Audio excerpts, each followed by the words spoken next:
Når der er folkeafstemning i Danmark, har Danmarks Statistik ansvar for at samle og opgøre stemmer fra hele landet. Derfor betyder valg i Danmark travlhed i Danmarks Statistik, både før, under og efter valgdagen.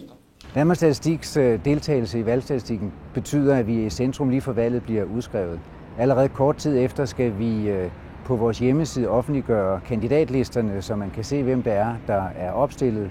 Og så skal vi i øvrigt gøre os klar til at indsamle og opgøre de data, som kommer på selve valgaften. 973 i Enhedslisten.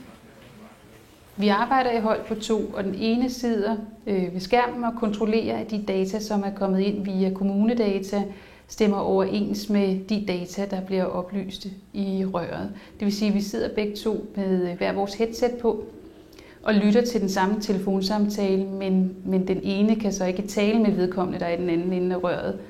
Hun sidder bare og hører og kontrollerer, at det, der bliver sagt, er også det, der står på skærmen.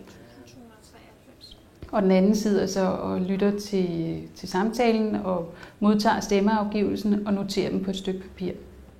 Danmarks Statistiks teknikere sikrer, at systemerne fungerer korrekt, og tallene bliver vist på hjemmesiden. Også Indenrigsministeriet er repræsenteret. Deres observatører ser til, at alt går rigtigt for sig. Det er en utrolig vigtig opgave. Det er også lidt en ære at lave den, og det er en opgave, hvor hver eneste indberetning tæller. Når man laver statistik, så laver man det jo efter den bedste mulige data, men her skal hver eneste opgørelse være rigtig. Det er afgørende for, hvem det er, der repræsenterer danskerne i Folketinget.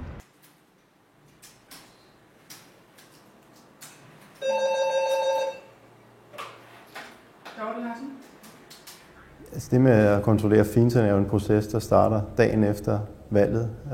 Allerede kl.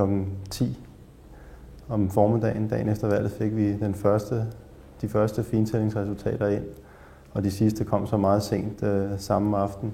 Og selve kontrollen af det er vi sådan set på det her tidspunkt stadig i gang med nu, hvor det er mandag eftermiddag. Mangler stadig en enkelt kreds, og det har faktisk været fredag, lørdag, søndag, mandag, så 4 dage. Og vi skulle meget gerne blive færdige, inden dagen er slut i dag. Medarbejderne yder en helt fantastisk indsats med stor entusiasme.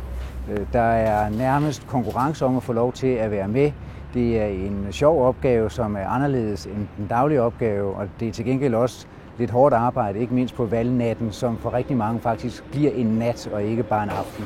Københavns omegn, hvor vi har skemaet her, vi er parat til at stemme.